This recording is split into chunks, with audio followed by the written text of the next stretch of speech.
Hi friends, welcome back. అందరూ ఎలా ఉన్నారు? అందరూ బాగున్నాను అనుకుంటున్నాను. సో, మీకు నేను నిన్న వీడియోలో చెప్పాను కదా! మాకు వాషింగ్టన్ డీసీలోని స్నో స్టార్మ్ వస్తదని. సో, మార్నింగ్ లేవగానే ఇది మా పరిస్థితి అనమాట. సో, మేమైతే ఒక కార్ లోపల పెట్టేసాము. ఇంకో కార్ చూసేసరికి చూడండి ఇదంతా కూడా స్నోతో నిండిపోయి ఉన్నది. ఇలా మేము చేత్తో తీసేసరికి చూడండి ఎంత స్నో వచ్చింది కదా! సో, షాకింగ్ అసలకి. చాలా అంటే మాకు ఎవ్రీ ఇయర్ పడతది స్నో. బట్ ఇదైతే నేను కొత్తలో యూఎస్ వచ్చిన కొత్తలో ఎలా పడిందో అలా పడింది. చాలా ఇంచెస్ ఆఫ్ స్నో. స్కూల్స్ అన్నీ కూడా హాలిడేస్ ఇచ్చేసారు ఈరోజు పిల్లలకి. సో, ఇక్కడేంటంటే మేము డ్రైవే ఖచ్చితంగా మేము క్లీన్ చేసుకోవాలి. అంటే 8 అవర్స్ లోపల క్లీన్ చేసుకోవాలి. లేకపోతే ఇదంతా కూడా ఐస్ అయ్యిద్ది.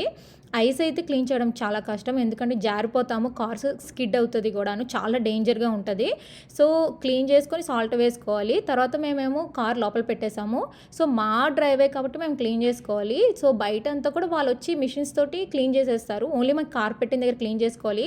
అది క్లీన్ చేసుకోవడం కూడా చాలా కష్టం ఈ చలిలో కదా!